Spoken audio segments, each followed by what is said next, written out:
Padre Celestial, te damos gracias por el privilegio de encontrarnos en tu casa.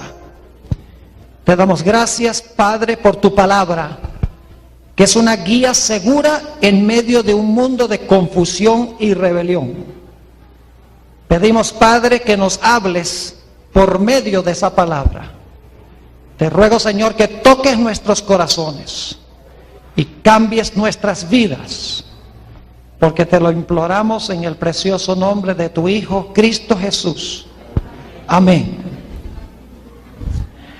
Vamos a leer de Apocalipsis el capítulo 14 y los versículos 6 y 7. Y quiero darles un corto repaso de Apocalipsis 14. Aquí encontramos mensajes de 3 ángeles. Son los últimos mensajes de Dios al planeta Tierra. Y eso lo sabemos porque inmediatamente después que el tercer ángel imparte su mensaje, se ve a Jesús sentado en una nube con una hoz aguda y viene a cosechar la tierra. Es decir, se predica el primer mensaje, el segundo mensaje, el tercer mensaje. Cuando termina el tercer mensaje, se ve a Jesús sentado en la nube con la hoz aguda y va a regresar a la tierra. Es decir, son los últimos mensajes de Dios al planeta Tierra. Son para nuestra época. Ahora, los versículos que vamos a leer constituyen el mensaje del primer ángel, el primero de los 3. Y dice en el versículo 6, vi volar por en medio del cielo a otro ángel que tenía el evangelio eterno para predicarlo a los moradores de la tierra, a toda nación, tribu, lengua y pueblo. Quiero preguntarles, cuando este ángel proclama su mensaje del evangelio eterno al mundo, ¿la puerta de la salvación todavía está abierta? Obviamente que sí, porque si no hubiera oportunidad de salvación, entonces ¿para qué predicar el evangelio a todo el mundo? Es obvio que cuando se está predicando el mensaje del primer ángel, la puerta de la salvación o la puerta de la gracia está aún abierta. Ahora, recalco eso por algo muy importante que dice en el versículo 7. Es el mismo primer ángel que está predicando el evangelio eterno.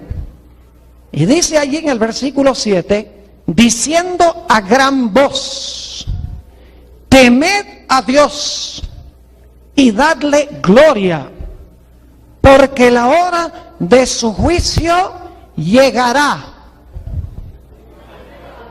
Muy bien. Ustedes se van a dar cuenta durante esta semana que muchas veces voy a leer mal. No es porque no veo bien, sino porque yo quiero estar seguro de que ustedes están leyendo la Biblia y se están fijando en lo que estoy diciendo. Porque es importante que lo que yo diga venga directamente de la Biblia. Dice aquí que el primer ángel declara: temed a Dios y darle gloria, porque la hora de su juicio ha llegado. Pregunta: ¿el juicio comienza cuando el primer ángel está proclamando su mensaje? Claramente sí.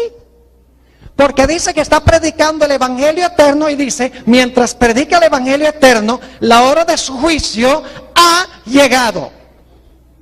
Es decir, el juicio comienza mientras se está predicando el evangelio.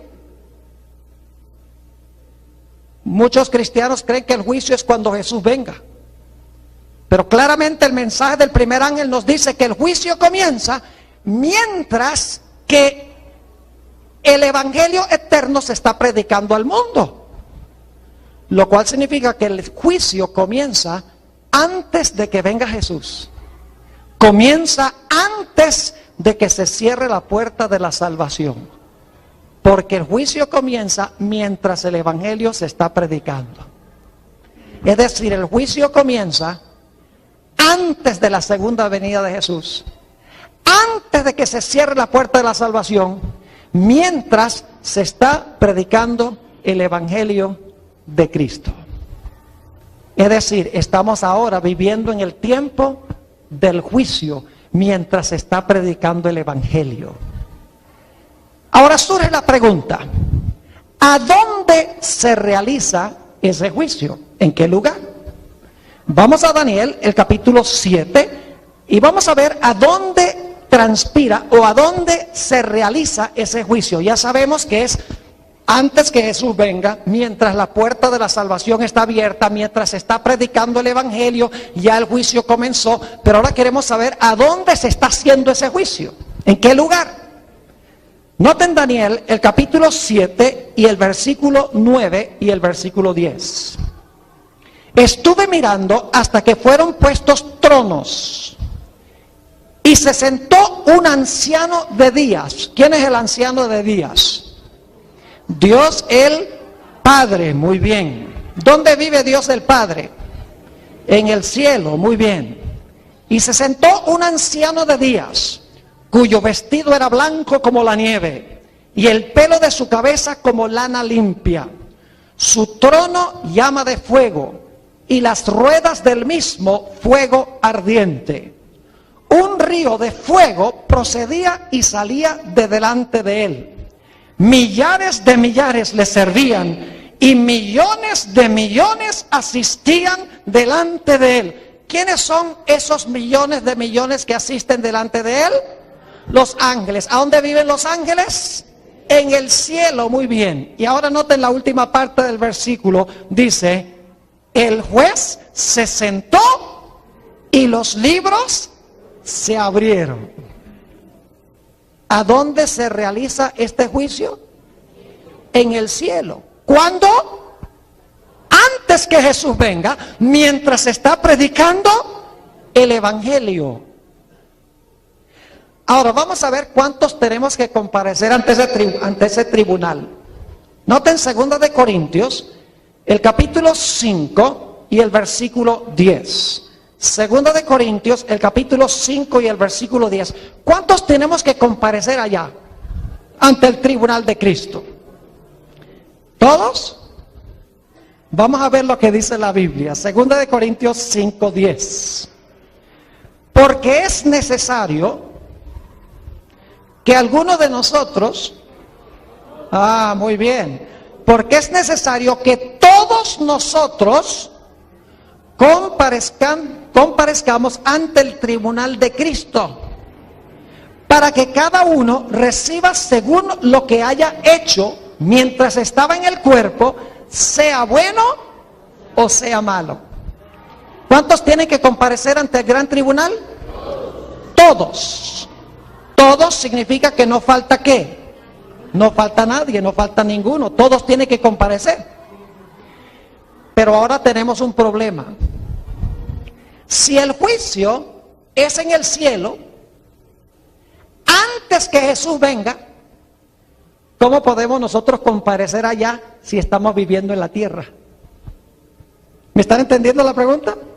Es más, ¿cómo pueden aparecer los muertos allá para ser juzgados si la Biblia dice que están sepultados en el sepulcro?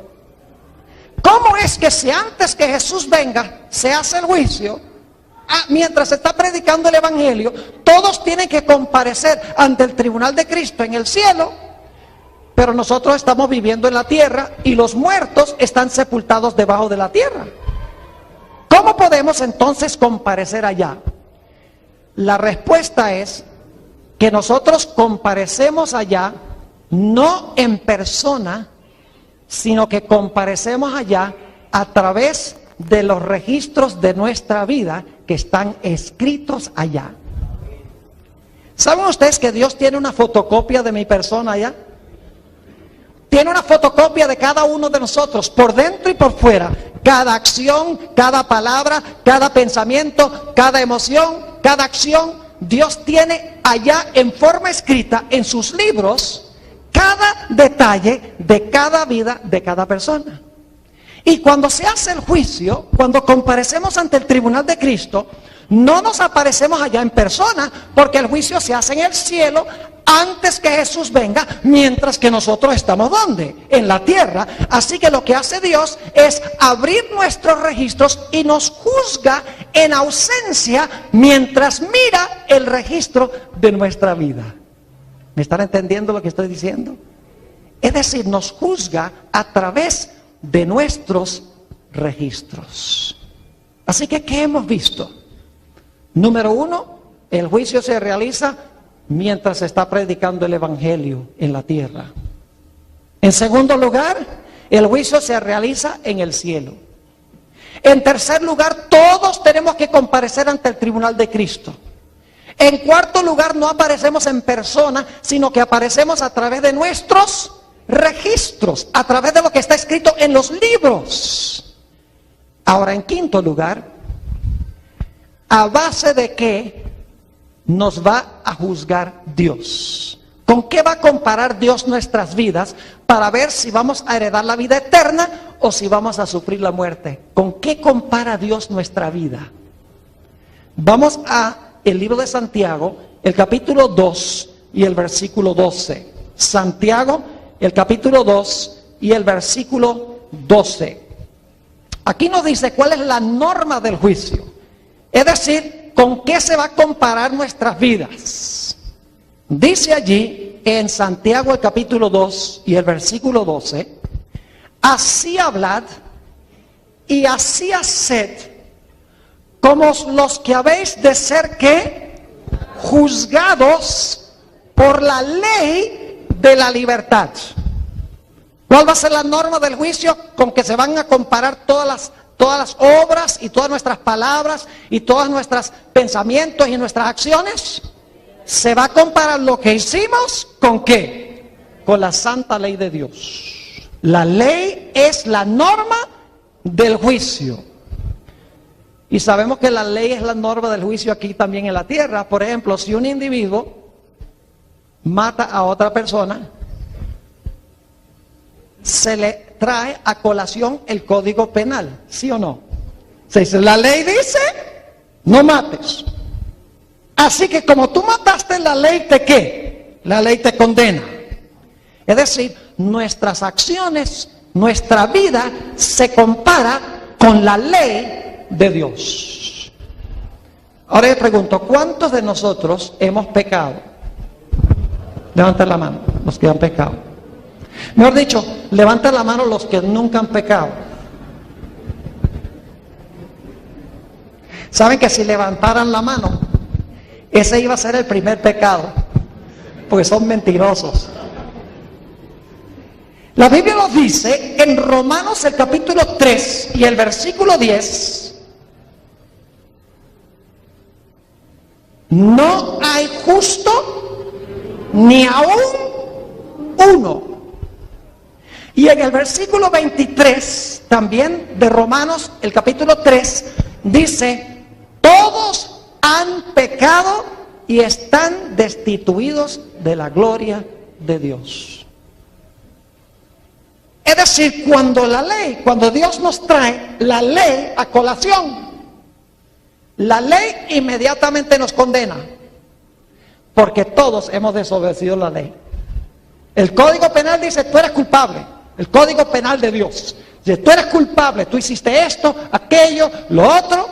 Por lo tanto, la ley nos condena, porque todos hemos pecado.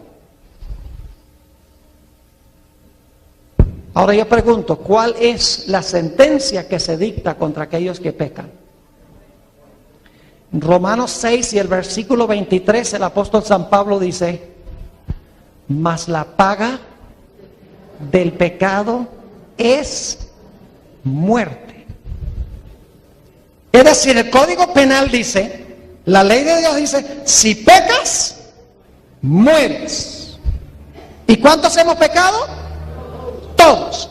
Por lo tanto, ¿cuántos estamos bajo sentencia de muerte? Todos. Y alguna persona dice, pero Pastor Bor, entonces, ¿quién se va a salvar? Si en el juicio tengo que comparecer ante el tribunal de Cristo y tiene escrita toda mi vida allá, Y mi vida está manchada de emociones impías, de pensamientos malos, de acciones malas, de palabras malas. Y yo tengo que comparecer ante el tribunal de Cristo. Y Cristo me saca la ley y dice, mira, la ley es santa, justa y buena y perfecta. Y mira todo lo que tú hiciste en violación de la ley. Por lo tanto, Dios dice, tienes que morir. ¿Quién podría pasar el juicio? Nadie. Toda boca, el apóstol Pablo dice que toda boca se tapa cuando está ante el tribunal de Dios, porque no hay nadie justo. Todos estamos bajo condena de muerte. ¿Quién entonces podrá ser salvo? Y saben que lo peor es que la Biblia nos describe que en ese juicio Satanás está presente como el acusador. Ustedes pueden leerlo en Zacarías, el capítulo 3, no lo vamos a buscar, pero en Zacarías 3 estaba Josué, el sumo sacerdote que representaba al pueblo de Israel, es decir, en él estaba representado todo el pueblo. Y dice que estaba vestido de harapos, estaba vestido de vestiduras viles, sucias, que representaban los pecados y las inmundicias de Israel. Y estaba delante de él el ángel de Jehová. Y en el lado izquierdo estaba Satanás acusándolo y diciéndolo, mira, mira, Dios está con los mantos manchados, ha quebrantado la ley, está sucio, me pertenece a mí. Pero luego el ángel de Jehová, que en el Antiguo Testamento es un símbolo de Jesús, el ángel de Jehová dice, quítenle esas vestiduras viles y vístanlo de gala. Ahora yo pregunto, cuando el diablo nos acusa delante de Dios y dice que somos pecadores, ¿tiene razón el diablo? ¿Tiene razón? Cuando dice que somos pecadores, claro que tiene razón. Y puede sacar la ley, y saca la ley. Dice, porque el diablo también guarda registros. Él dice, yo sé exactamente lo que hizo el pastor Bor. Aquí hizo esto, y esto, y esto. Y tu ley dice que no hay que hacer eso. Que la paga de eso es la muerte. Por lo tanto, Satanás dice, él merece morir. Y entonces ustedes dicen, ¿quién puede pasar victoriosamente el juicio? Todos estamos condenados. Cuando nuestro nombre sea llamado ante el Tribunal Supremo, todos estamos perdidos.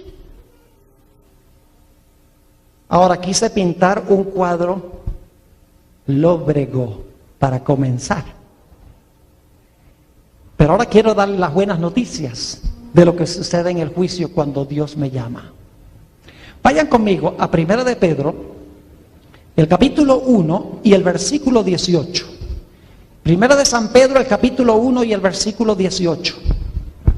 Aquí está hablando de Jesús. Y antes de leerlo, yo quiero hablarles un poco de una ceremonia que había en el Antiguo Testamento, en el santuario del Antiguo Testamento. Cuando un pecador en Israel transgredía o desobedecía la ley de Dios, el pecador podía traer un cordero al santuario o al templo.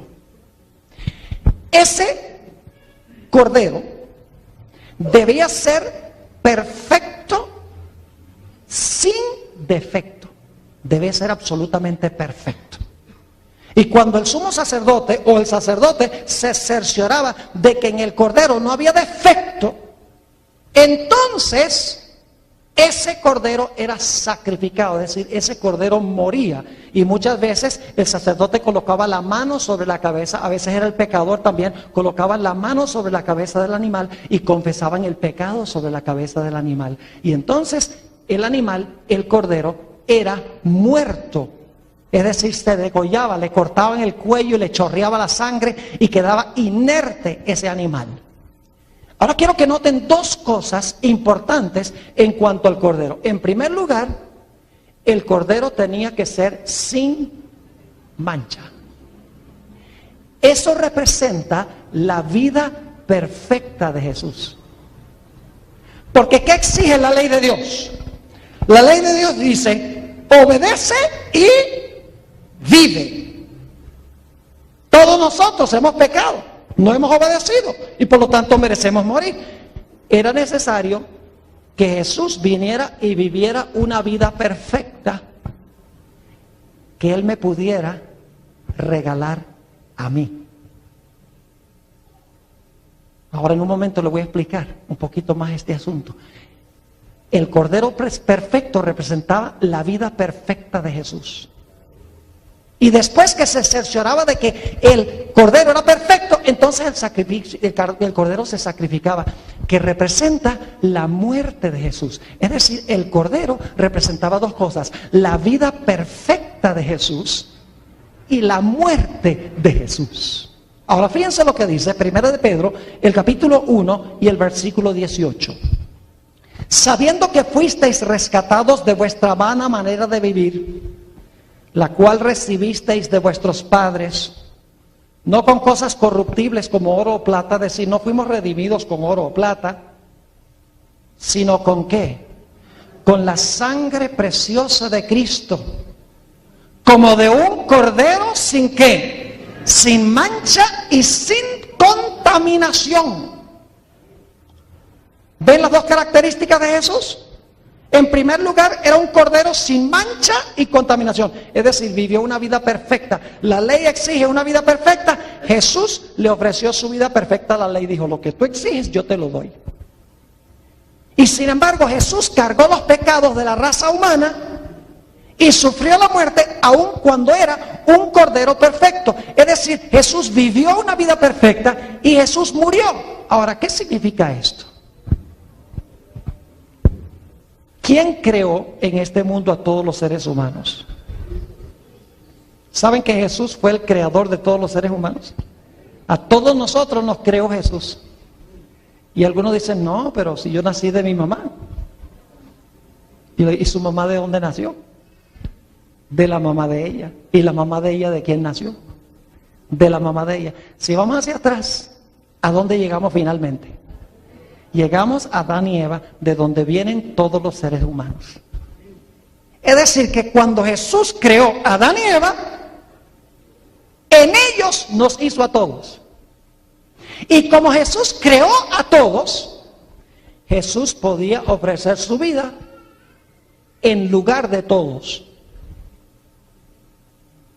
¿Me están entendiendo lo que estoy diciendo? Es decir, como Jesús creó a todos, Jesús era el único que podía decir, ok, yo voy a ir al mundo y yo voy a vivir una vida perfecta, la que deben vivir ellos. Y entonces yo vivo esa vida perfecta y aunque ellos son pecadores, yo les voy a regalar mi vida. Y entonces ellos van a ser aceptados como perfectos, no por ellos, sino en mí. Y yo voy a morir la muerte que ellos debían morir. De esa manera, yo morí para que ellos no tengan que morir. Es decir, yo viví la vida que ellos deben vivir y yo morí la muerte que ellos deben morir. Y entonces Jesús vino a este mundo y vivió una vida perfecta y murió en la cruz del Calvario. Y entonces Jesús ahora dice, yo hice eso en lugar de todos los seres humanos. Y el que me reciba a mí, el que me acepte a mí, ahora, aunque su vida esté manchada de pecado, ya el Padre no va a mirar la vida de ellos, sino que va a mirar la vida mía en lugar de la de ellos. Y ya no va a exigir la ley la muerte de ellos, porque ellos están en mí y yo ya sufrí la muerte que ellos deben sufrir. Es decir, yo viví por ellos, yo morí por ellos. Si me reciben a mí, serán aceptos ante mi Padre en el amado. Por eso no tenemos que preocuparnos de lo que el Padre, de lo que Dios piensa de nosotros, sino que tenemos que preocuparnos de lo que Dios piensa de Jesucristo, nuestro representante allá. Y saben que cuando yo contrato a Jesús, algo fabuloso sucede. Nota lo que dice Primera de San Juan, el capítulo 2 y el versículo 1. Primera de San Juan, el capítulo 2 y el versículo 1. Un texto muy bien conocido dice esto: hijitos míos, estas cosas os escribo para que no pequéis. Y si alguno hubiere pecado, ¿qué cosa? Abogado tenemos para con el Padre, a Jesucristo el justo. Es decir, que si yo contrato a Jesús como mi abogado, Jesús vaya y habla en mi lugar. No hay una persona más patua que la que procura defenderse a sí misma ante un tribunal. Lo más inteligente que puede hacer es contratar a un ¿qué? A un abogado que es el portavoz, que representa, que habla por la persona. Y lo que sucede es que cuando nosotros comparecemos ante el tribunal de Dios con nuestros pecados, merecemos ser condenados, merecemos morir. Pero contratamos a Jesús, nuestro abogado. Cuando Él se presenta allá, Él me representa. Y el Padre mira a Jesús. Jesús dice: Padre, yo vengo aquí representando al pastor Esteban Bor. Y el Padre dice: ¿y dónde está Él? Jesús dice: no, Él no tiene que presentarse, porque Él me contrató a mí. Él me aceptó a mí.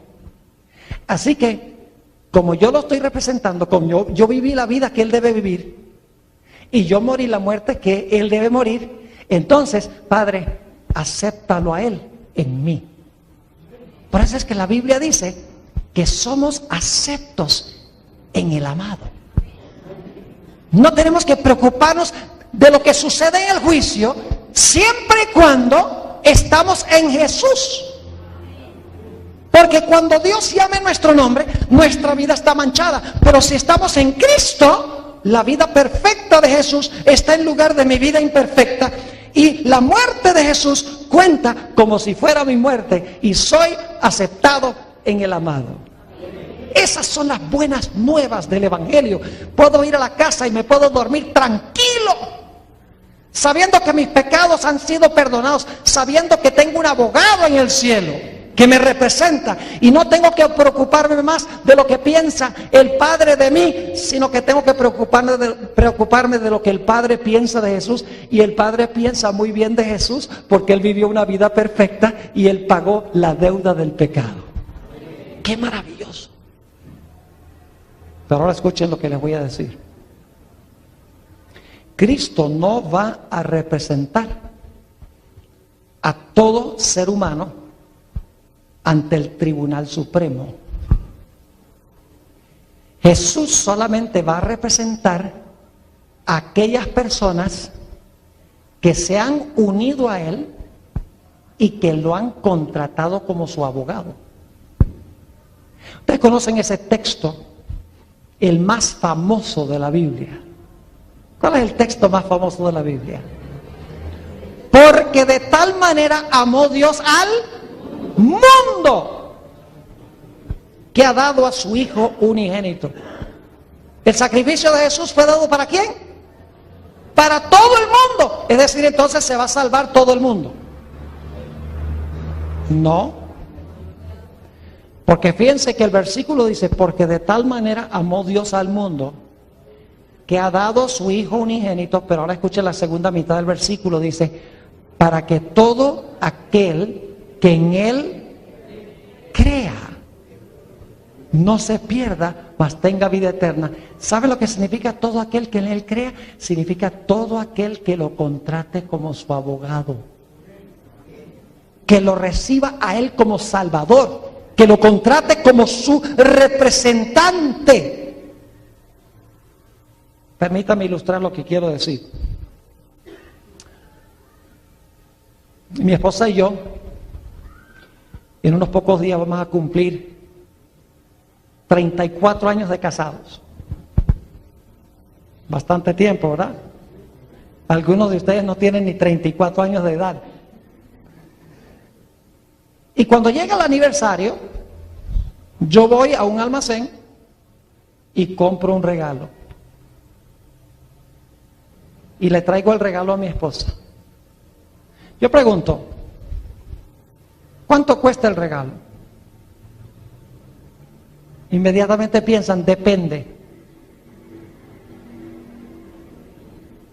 ¿Cuánto le cuesta el regalo a ella? Nada, porque si le cuesta, no es regalo. Imagínense ustedes que yo le trajera el regalo, lo abre, un perfume bien costoso, el que quería, y cuando abre el regalo, mira, ¡ay, qué lindo! Y le digo: páguemela. No sería regalo, ¿verdad que no? El regalo es gratis para el que lo recibe, pero le cuesta al que lo da.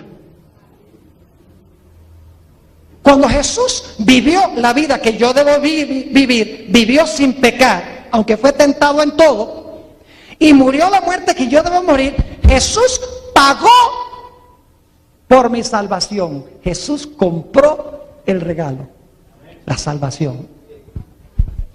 Y lo único que yo tengo que hacer es ¿qué? Recibirlo, y a mí no me cuesta nada. No me cuesta nada.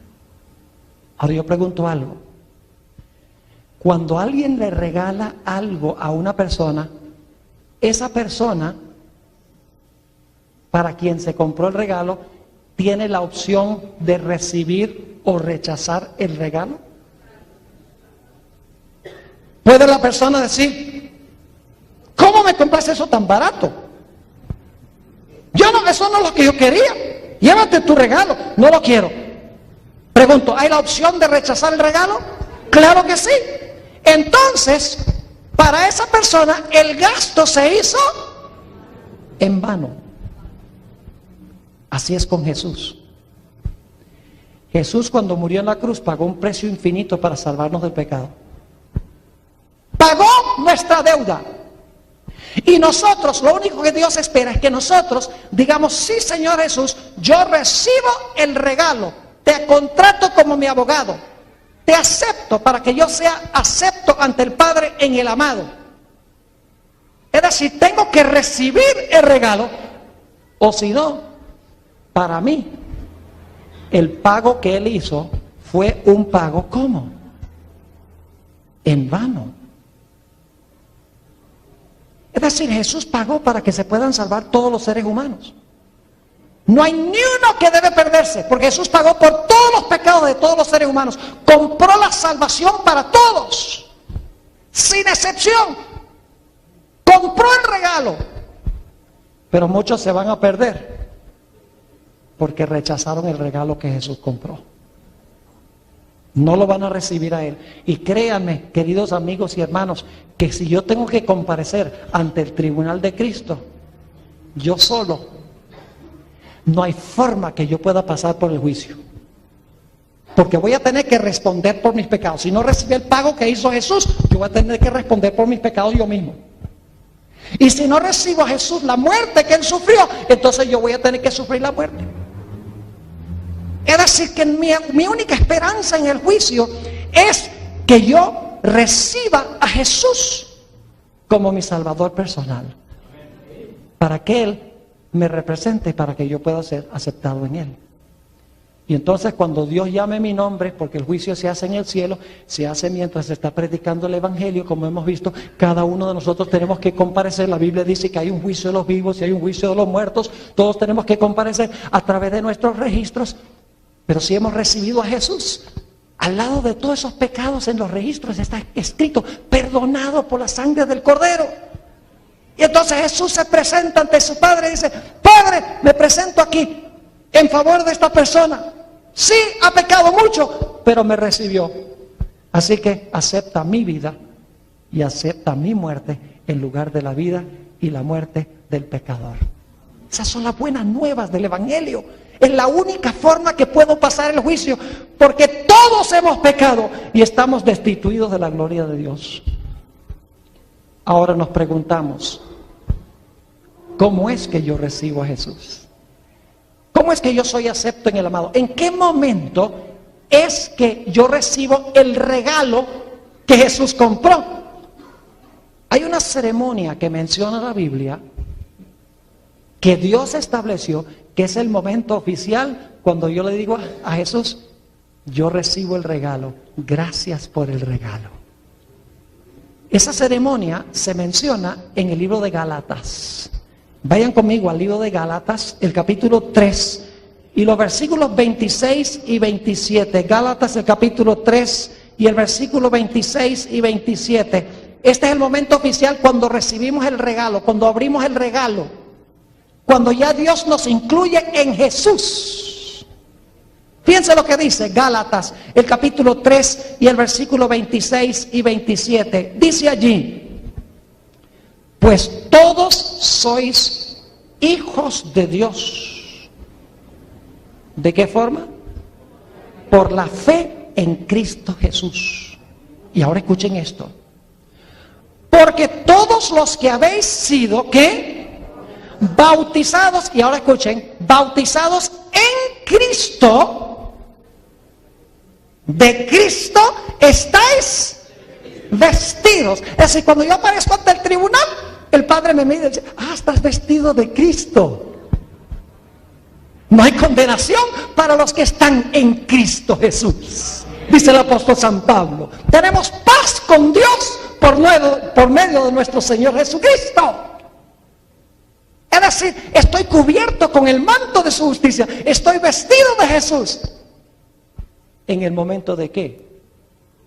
En el momento del bautismo. Porque ¿saben lo que pasa en el momento del bautismo? Y estoy hablando del bautismo bíblico, no estoy hablando del bautismo por aspersión, porque ese bautismo lo estableció, fue la tradición humana. El bautismo bíblico es un bautismo donde es una sepultura debajo del agua. Dios no podría haber escogido un mejor símbolo que el bautismo por inmersión como el momento oficial en que yo quedo vestido de Jesús.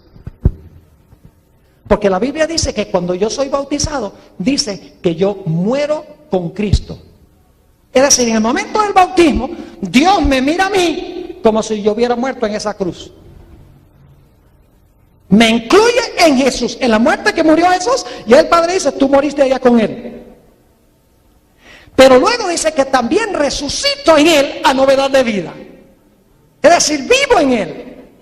Y ahora no solamente mi vida está cubierta por la vida de Él, sino que su muerte cuenta como si fuera mi muerte. Y ¿saben algo? La Biblia dice que si yo llegase a morir en Jesús, si yo llegase a morir habiendo enterrado mi vida en Jesús, habiendo vivido con Él y muerto con Él, la Biblia dice que Jesús me va a resucitar, porque dice en 1 Tesalonicenses 4 que el mismo Señor descenderá del cielo con aclamación, con voz de arcángel y con trompeta de Dios. Y ahora escuchen bien: y los muertos en Cristo resucitarán primero.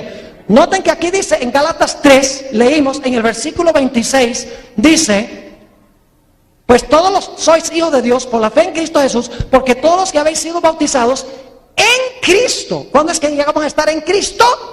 En el bautismo. Todos los que han sido bautizados en Cristo, de Cristo están ¿qué? Vestidos. Es decir, que cuando yo acepto a Jesús, si yo llegase a morir esta noche, yo no tengo nada de qué preocuparme, porque dice en 1 Tesalonicenses 4 que los muertos en Cristo van a resucitar. Y Dios no podría haber escogido un mejor símbolo que el bautismo por inmersión. Y ustedes dicen: ¿por qué no? Porque es el mejor símbolo que Dios podría haber usado para hablar de enterrar nuestra vida y resucitar a una vida completamente nueva en Jesús. Cuando yo salgo del agua, yo estoy vivo con Jesús. Yo aparezco ante el tribunal del Padre en Jesús, porque de Él estoy vestido. Y la muerte que yo debí morir, no tengo que morirla, porque en el bautismo morí con Él, ya Él murió por el pecado, y en el amado aparezco allá. Dios no puede haber escogido un mejor símbolo. Le explico por qué. ¿Cuántos aquí han visto un bautismo bíblico? Levanten la mano. ¿Cuántos han visto un bautismo por inmersión? Muchos han visto un bautismo por inmersión. Aquí hay un bautisterio. Yo recuerdo, porque yo he bautizado en este bautisterio hace muchos años. Y recuerdo a algunas de las personas que tuve el privilegio de bautizar. Uno de los muchachos está ahora en los Estados Unidos. Les podría contar la historia. Era un drogadicto. Vivía en la calle. Ajá, José Mejía. Ustedes saben de quién estaba hablando, ¿verdad que sí? Lo vi hace como un mes. Una historia fenomenal de cómo Dios cambió a ese muchacho de ser alguien que dormía en la calle, endrogado todo el tiempo.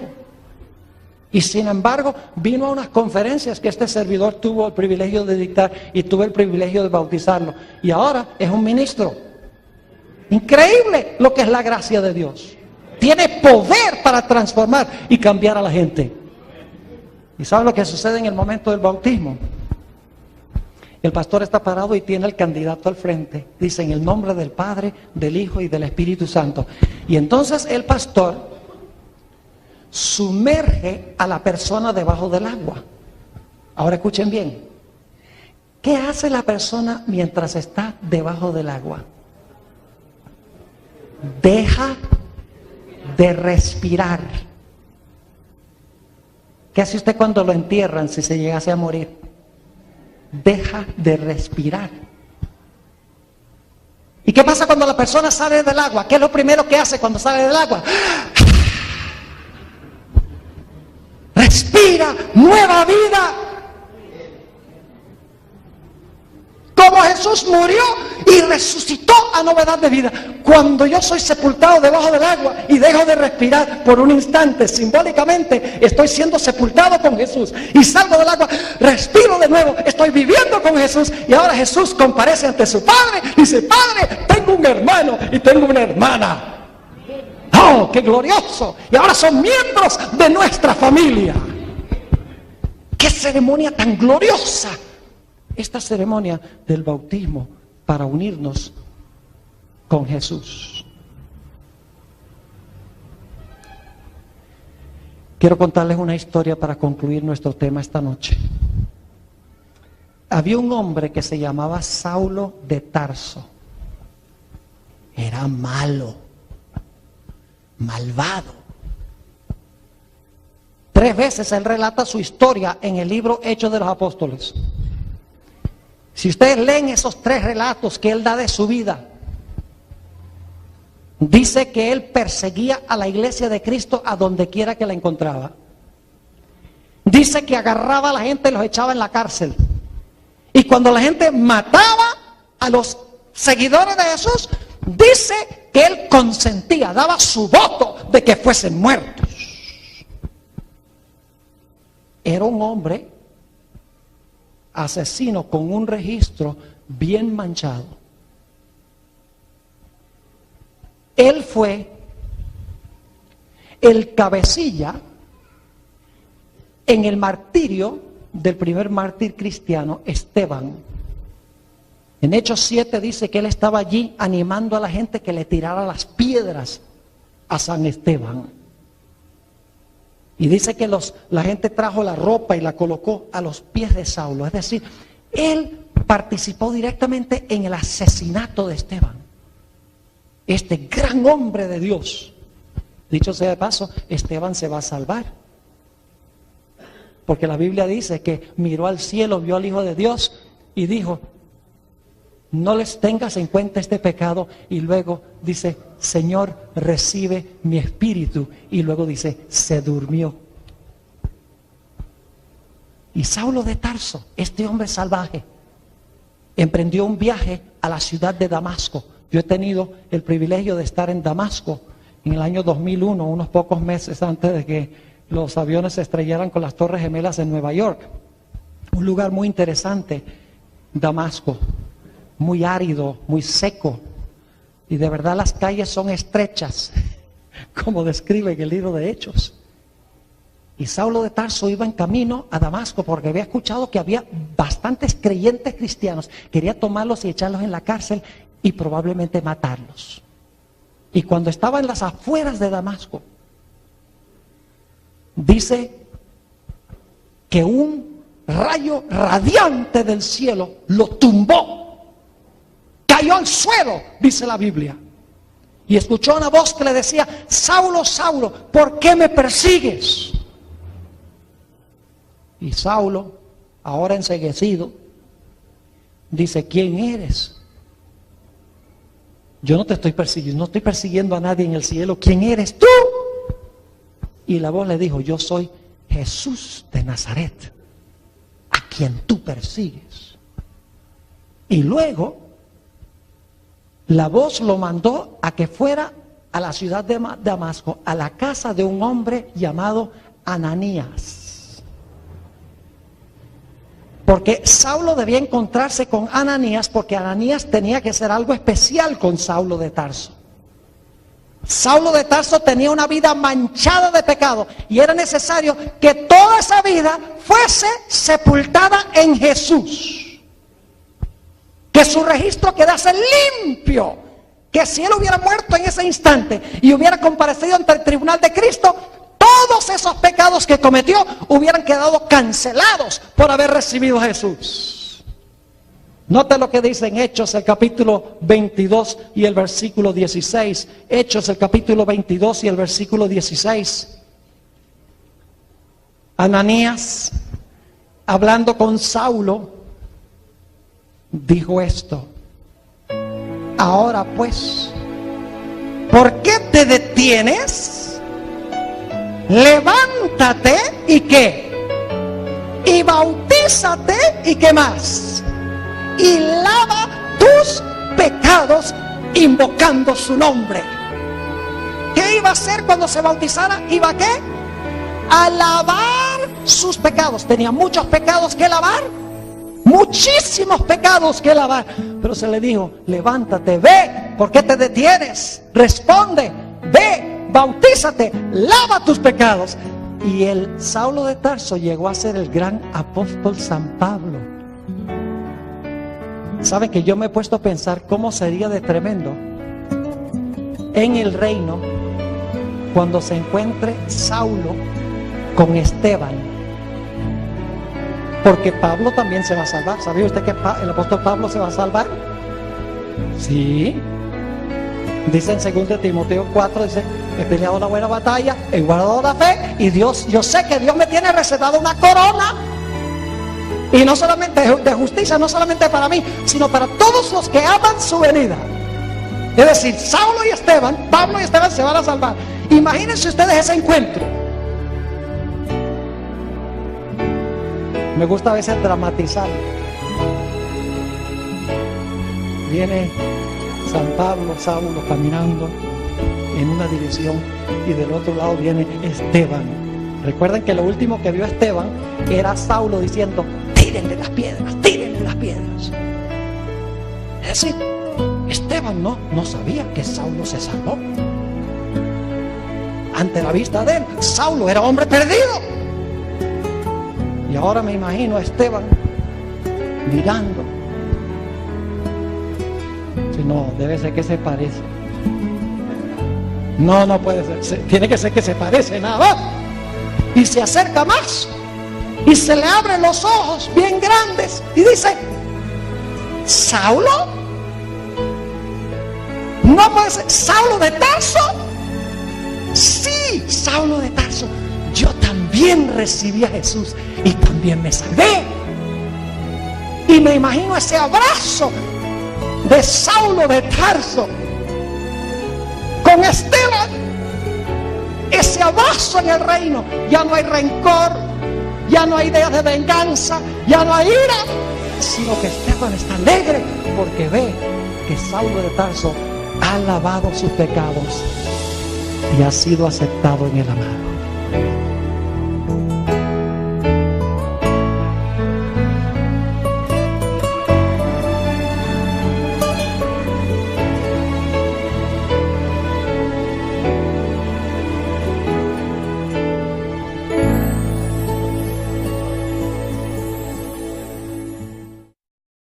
Te voy a leer mal. No es porque no veo bien, sino porque yo quiero estar seguro de que ustedes están leyendo la Biblia y se están fijando en lo que estoy diciendo, porque es importante que lo que yo diga venga directamente de la Biblia.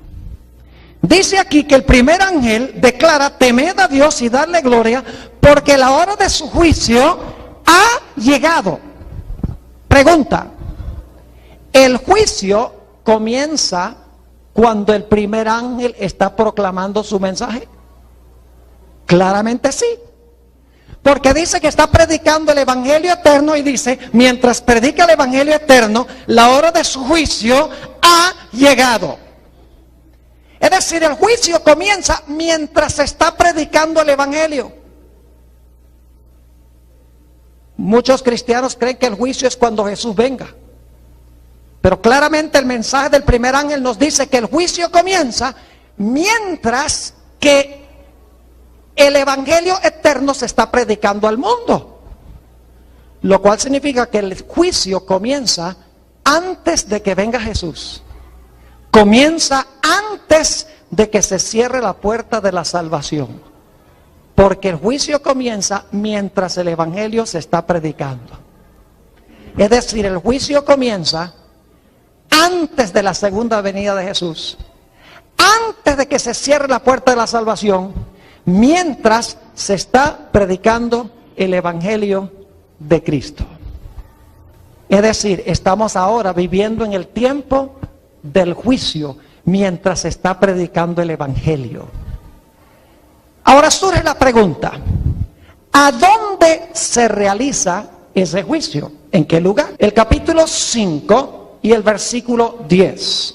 Segunda de Corintios, el capítulo 5 y el versículo 10. ¿Cuántos tenemos que comparecer allá ante el tribunal de Cristo? ¿Todos? Vamos a ver lo que dice la Biblia. Segunda de Corintios 5, 10. Porque es necesario que alguno de nosotros, muy bien, porque es necesario que todos nosotros comparezcamos ante el tribunal de Cristo, para que cada uno reciba según lo que haya hecho mientras estaba en el cuerpo, sea bueno o sea malo. ¿Cuántos tienen que comparecer ante el gran tribunal? Todos. Todos significa que no falta ¿qué? No falta nadie, no falta ninguno. Todos tienen que comparecer. Pero ahora tenemos un problema. Si el juicio es en el cielo, antes que Jesús venga, ¿cómo podemos nosotros comparecer allá si estamos viviendo en la tierra? ¿Me están entendiendo la pregunta? Es más, ¿cómo pueden aparecer los muertos allá para ser juzgados si la Biblia dice que están sepultados en el sepulcro? ¿Cómo es que si antes que Jesús venga se hace el juicio, mientras se está predicando el evangelio, todos tienen que comparecer ante el tribunal de Cristo en el cielo, pero nosotros estamos viviendo en la tierra y los muertos están sepultados debajo de la tierra? ¿Cómo podemos entonces comparecer allá? La respuesta es que nosotros vamos a Daniel, el capítulo 7, y vamos a ver a dónde transpira o a dónde se realiza ese juicio. Ya sabemos que es antes que Jesús venga, mientras la puerta de la salvación está abierta, mientras se está predicando el evangelio, ya el juicio comenzó, pero ahora queremos saber a dónde se está haciendo ese juicio, en qué lugar. Noten Daniel, el capítulo 7 y el versículo 9 y el versículo 10. Estuve mirando hasta que fueron puestos tronos y se sentó un anciano de días. ¿Quién es el anciano de días? Dios el Padre, muy bien. ¿Dónde vive Dios el Padre? En el cielo, muy bien. Y se sentó un anciano de días, cuyo vestido era blanco como la nieve, y el pelo de su cabeza como lana limpia. Su trono llama de fuego, y las ruedas del mismo fuego ardiente. Un río de fuego procedía y salía de delante de él. Millares de millares le servían y millones de millones asistían delante de él. ¿Quiénes son esos millones de millones que asisten delante de él? Los ángeles. ¿A dónde viven los ángeles? En el cielo, muy bien. Y ahora noten la última parte del versículo. Dice, el juez se sentó y los libros se abrieron. ¿A dónde se realiza este juicio? En el cielo. ¿Cuándo? Antes que Jesús venga, mientras se está predicando el evangelio. Ahora vamos a ver cuántos tenemos que comparecer ante ese tribunal. Noten 2 de Corintios. Es decir, se predica el primer mensaje, el segundo mensaje, el tercer mensaje. Cuando termina el tercer mensaje, se ve a Jesús sentado en la nube con la hoz aguda y va a regresar a la tierra. Es decir, son los últimos mensajes de Dios al planeta Tierra. Son para nuestra época. Ahora, los versículos que vamos a leer constituyen el mensaje del primer ángel, el primero de los tres. Y dice en el versículo 6, vi volar por en medio del cielo a otro ángel que tenía el evangelio eterno para predicarlo a los moradores de la tierra, a toda nación, tribu, lengua y pueblo. Quiero preguntarles, cuando este ángel proclama su mensaje del evangelio eterno al mundo, ¿la puerta de la salvación todavía está abierta? Obviamente que sí. Porque si no hubiera oportunidad de salvación, entonces ¿para qué predicar el evangelio a todo el mundo? Es obvio que cuando se está predicando el mensaje del primer ángel, la puerta de la salvación o la puerta de la gracia está aún abierta. Ahora, recalco eso por algo muy importante que dice en el versículo 7. Es el mismo primer ángel que está predicando el evangelio eterno. Y dice allí en el versículo 7, diciendo a gran voz, temed a Dios y dadle gloria, porque la hora de su juicio llegará. Muy bien. Ustedes se van a dar cuenta durante esta semana que muchas veces